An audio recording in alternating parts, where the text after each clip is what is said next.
What do you get when you combine over 125 years of camera lens heritage and the latest in autofocus technology? The ZEISS bodice. Engineered exclusively for Sony mirrorless full-frame sensor cameras, the ZEISS bodice delivers perfect corner-to-corner image quality. With enhanced protection against the elements, the ZEISS bodice is built to help you push past life's obstacles. ZEISS bodice, the perfect lens for wherever your passion leads you.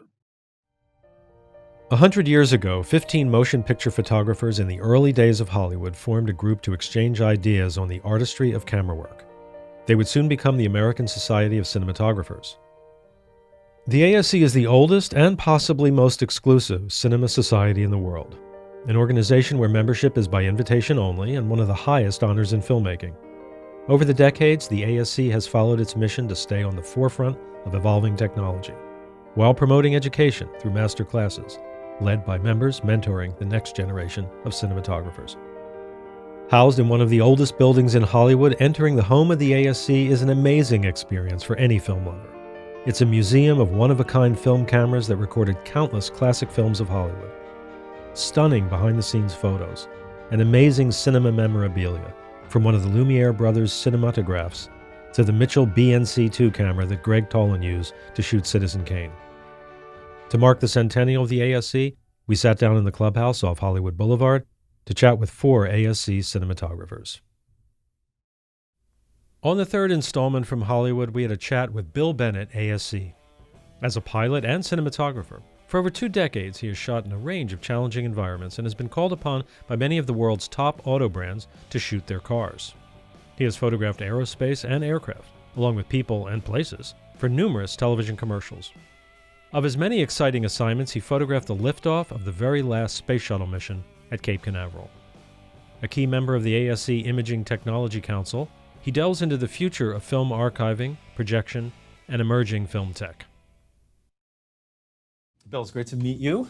Thanks for joining us. Of course, continuing here, it's a real honor to be here. So this is a great place to talk to you. Well, thank you.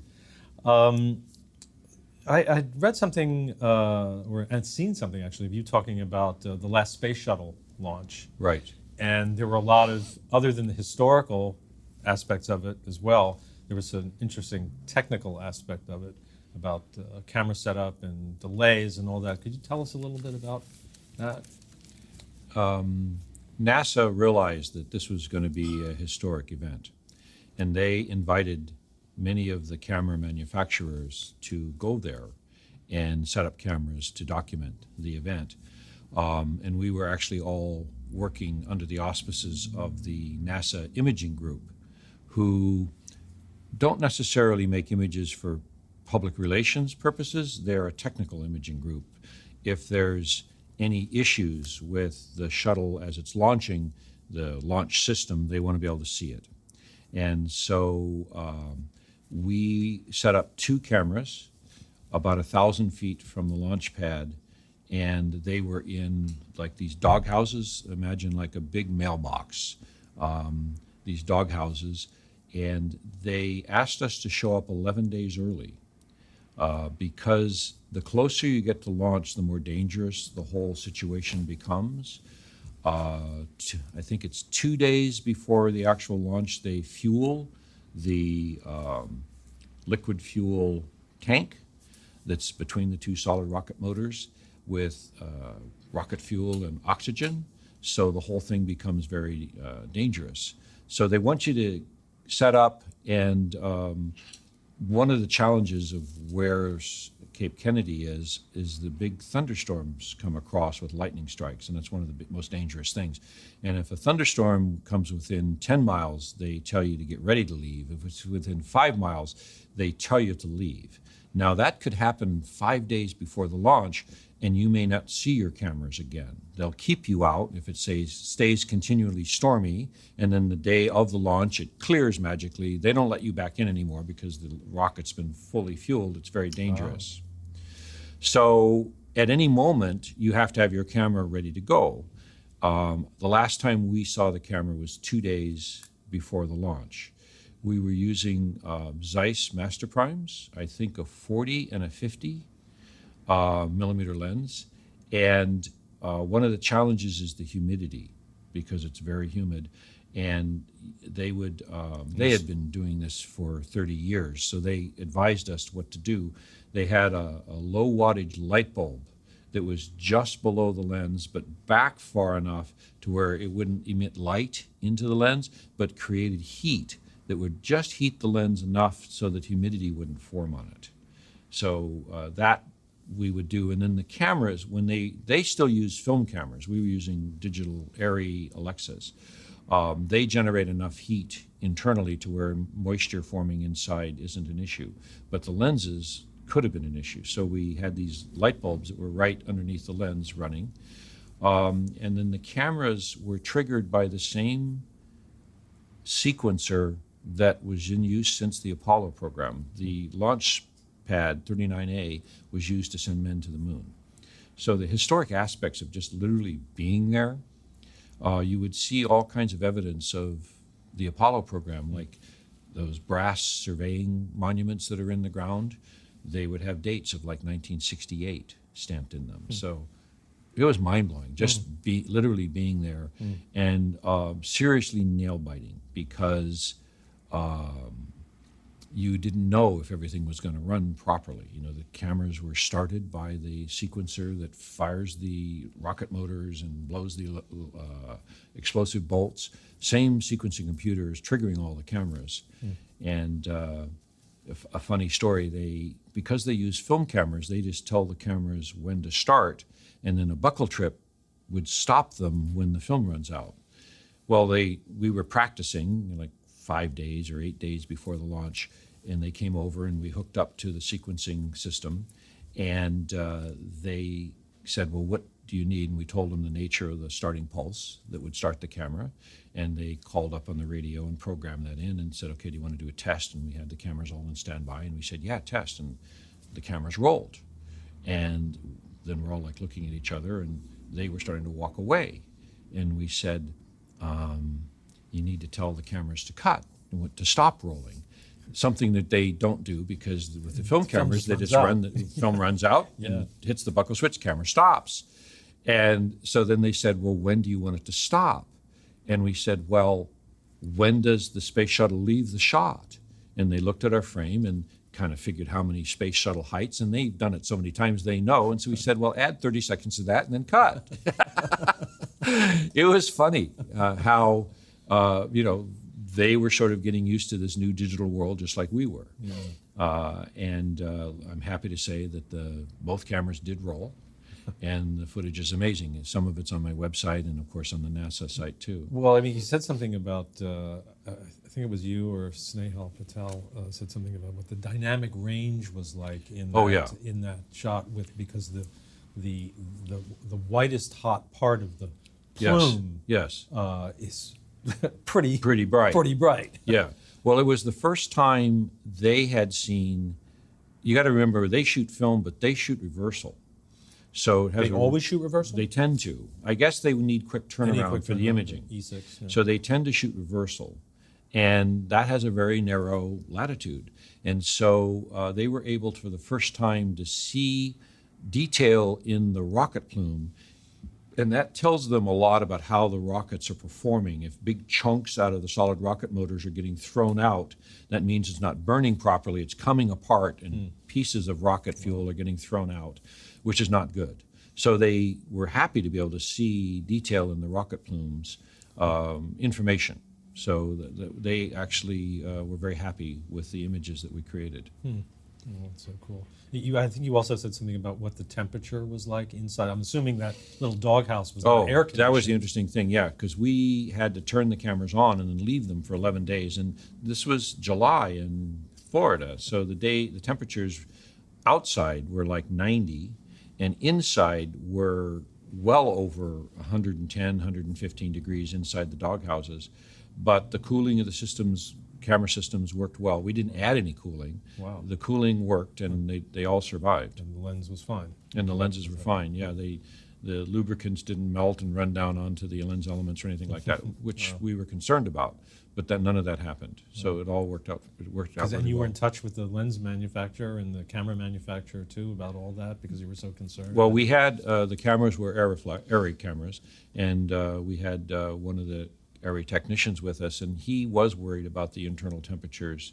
There's a service menu they can pull up and see temperatures inside the camera, and he looked at his watch to see what time it was in Germany, and they were still at work, so he called them up and they said, German conversation back and forth, and they said, well, what are the temperatures? And he read off the temperatures and said, don't worry about it, it's fine. Well, we were happy to hear that.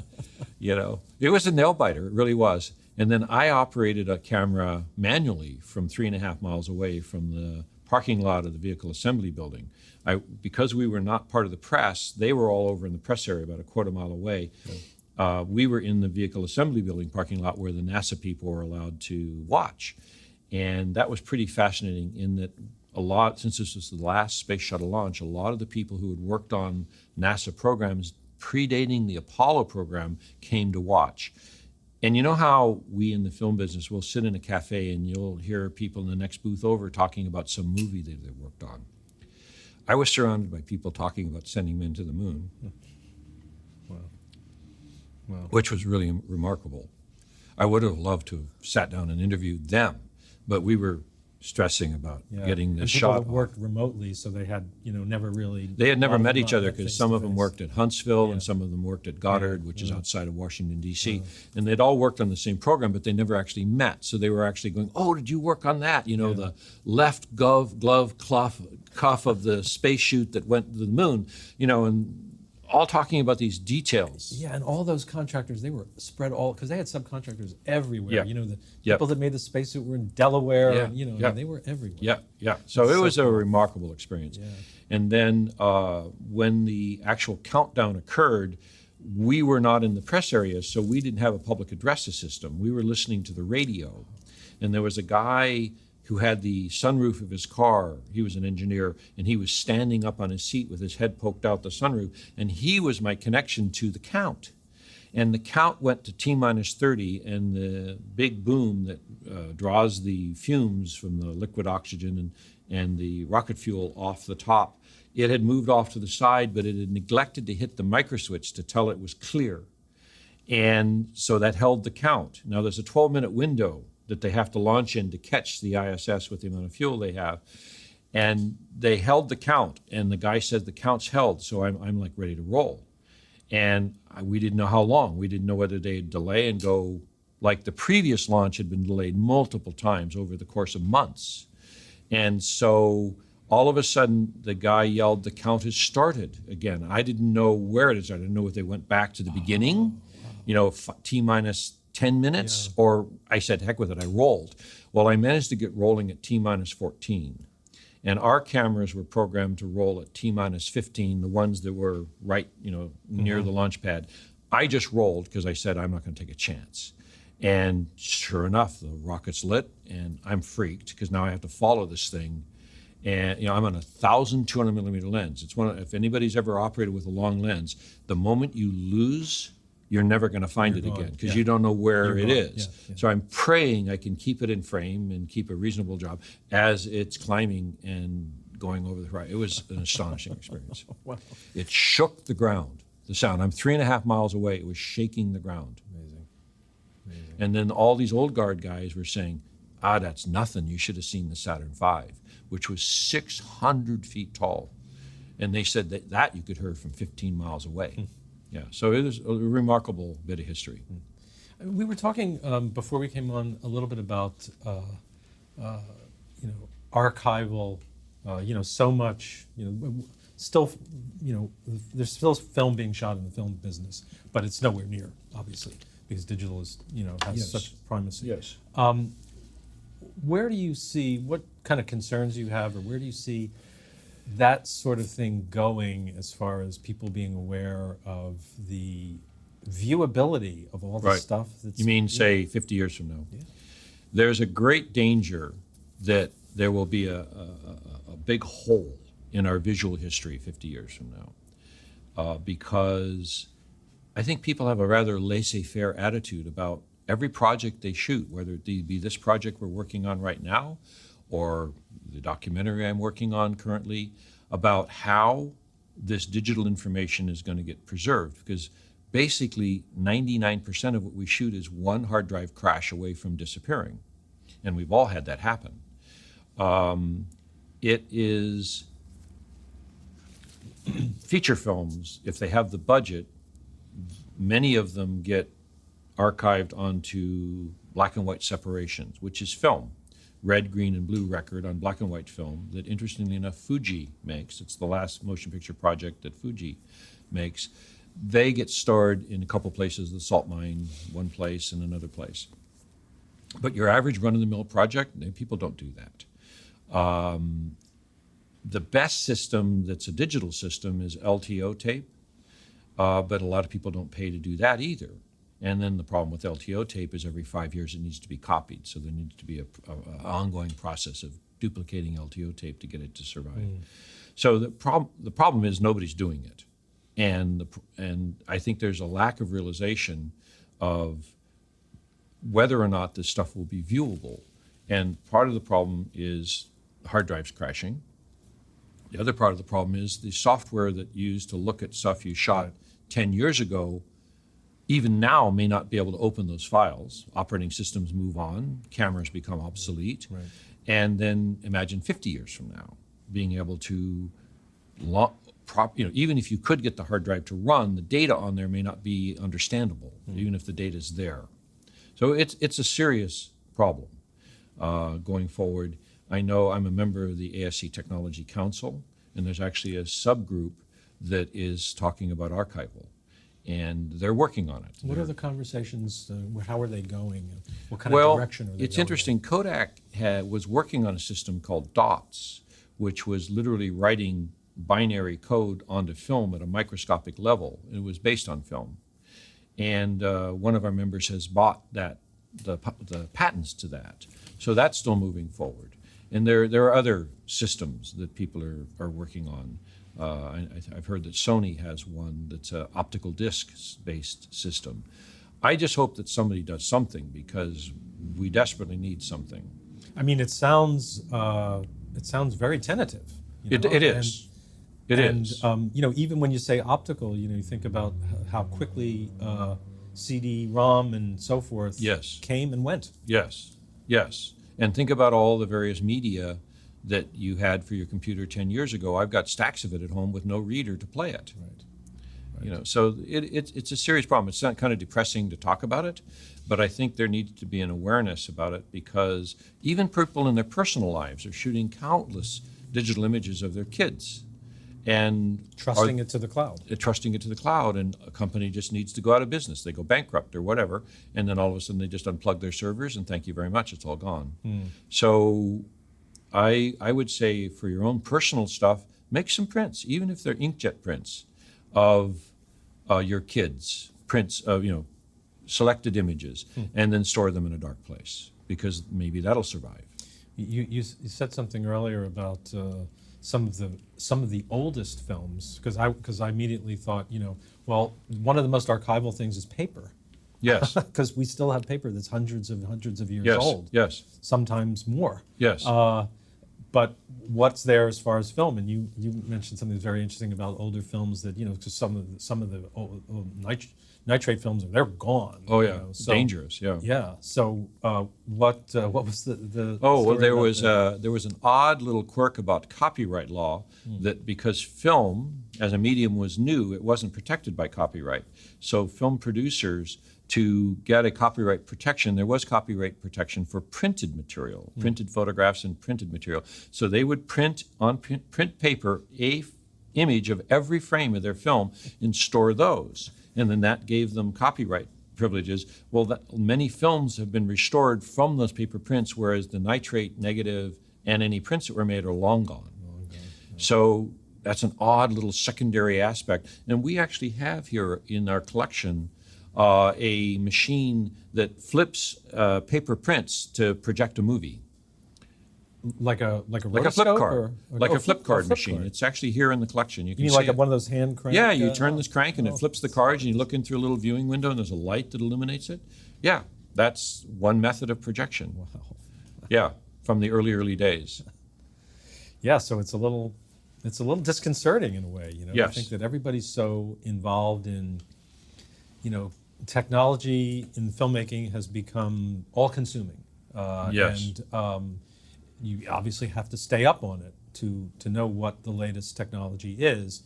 Yet it could be, in a way, a danger, for preserving. Well, nobody's figured out the solution for archiving yet. Archiving, what I would call an archival system where 100 years from now you can go back and the images would be there one way or another. Because that's the goal of the 3 color separations, that 100 years from now you can go back and reconstruct the images. And that they feel pretty confident is going to work if that's what you do. But no low budget projects do that. They rely upon storing hard drives, basically, a lot of people. You're pretty involved in a sort of technical side of filmmaking, in the sense that you do a lot of commercials and there's a lot of gear and rigging. Yes. And you do a lot of car stuff, which A lot of visual effects. A lot of VFX. What do you see on the horizon? I mean, it seems like we're in such an advance as far as technological improvements of, whether they're gimbals or drones, and Yes. just so much more to have in your toolkit. What do you see coming on the horizon technologically? I can see cameras continue to become smaller and lighter, which is very, very helpful when you're out working. When you look at some of these cameras that people made major motion pictures with that weighed 150 pounds without the blimp, and then there was a blimp the size of a doghouse, and then you realize that's amazing that these films got made with that equipment. And they actually moved those cameras. And they actually moved those cameras, but it took a crew of like 70 people. But now it's possible to make a low-budget show with a crew of 5 or 6 or 7 people because the cameras have gotten smaller, and I think they're going to continue to get smaller. I also think it's one of the biggest challenges for lens manufacturers. Electronics can scale. They keep getting smaller and smaller, but the laws of optics, and lenses right now are made out of glass, sometimes plastic. That is almost immutable. You can't beat that, and that's going to be the next big thing, I think, in optical design, is something that allows lenses to be smaller and lighter. And I think there's work going on that I'm hearing rumors about that I think is going to be revolutionary in lens design, to follow the cameras, allowing them to become smaller and smaller. Tell me a little bit about what's currently coming up in cinema projection. In a larger sense, one of the things that's happening is the cameras. These cameras are capable of recording greater dynamic range than the display systems could show us, both for your home television and for cinema displays. And so one of the revolutions that's going on now in cinema production is making content that can display in these what we call high dynamic range HDR displays. It's easy now to buy a HDR capable display for your home, and some of the streaming services are showing, Netflix and some of the others are showing, Amazon showing content in HDR, and the system determines if your television is capable. It shows you the high dynamic range version. That is happening more slowly in cinema. The current way to be able to show high dynamic range is you need to have a laser projector, which are crazy expensive. I've heard numbers of over $1 million per installation, per theater. So if you have a multiplex of 16 or 18 theaters, it's quite an investment. Another technology that's coming on the horizon is basically LED direct view video walls. They're kind of an outgrowth of the systems you sometimes see along the highway where there's a moving image on a billboard, or like in Times Square in New York City, or in Tokyo, Japan, in the Ginza district. They're outgrowths of that technology. And they've been working to develop a system that looks like cinema, which is a real challenge because the original systems were developed to be super bright and super high saturation to catch people's eyes for advertisement. Well, when you see that with a cinema movie. It's sort of hideous. So I, with a company called Real D, shot a high frame rate, integrated down to 24 frames per second demonstration film of a man and a woman dancing flamenco. And then we actually regraded it to display on one of these LED direct view displays that's installed in as a test setup out in a cinema in Winnetka, suburb of Los Angeles. And it was really remarkable how beautiful it was. The advantage over a laser projector is the LED direct view. The laser projector is capable of about 108 nits of brightness. This system's capable of 300 to 500 nits of brightness. So in terms of dynamic range, it definitely has an advantage. The biggest challenges are, right now, if you sit too close, you can see the actual pixels. So you have to sit further back in the theater. That'll just keep improving. Yeah. And then also just getting the designers to understand the type of color science, how we want cinema to look, not how outdoor advertising needs to look. And so that's slowly evolving as well. That's the reason they installed it there. They wanted to be able to look at movie content on it, have different people come in and look at it. One of the problems with any kind of cinema projector is to create a pure black is challenging. The laser projectors can do it because they literally, when the laser passes that point, it's literally off. The LED video wall can create black. The LED is literally turned off, so the blacks are super deep. And in my opinion, one of the beauties of high dynamic range projection is how beautiful the blacks and low light areas look. I'm not really excited about how the bright areas look. To me, that can be kind of distracting to have things be super bright. But because the range is expanded, I prefer how blacks and low contrast, low brightness level things look. How far away do you think that is? Those kind of... Well, the laser projectors are installed now. You can go over to Glendale and see a Dolby Cinema laser projector showing movies. Right, so that's available now. Costs, they're not going to be probably that predominant. These LED video walls are being installed several a week in China right now. So it is happening, and it's happening fast. What the Technology Council is trying to get ahead of is they're installing them without any kind of standard that's being written, because they're sort of applying a standard for DCI cinema projectors from 15 years ago, and that doesn't directly apply. So there has to be a new standard written, and so it's like it's happening almost ahead of the standard, which isn't good. So as a part of the Technology Council, we're trying to get involved at this point to make sure that some kind of decent standards created so that the images look like cinematographers want them to look like, not like what outdoor advertising looks like. Yeah, exactly.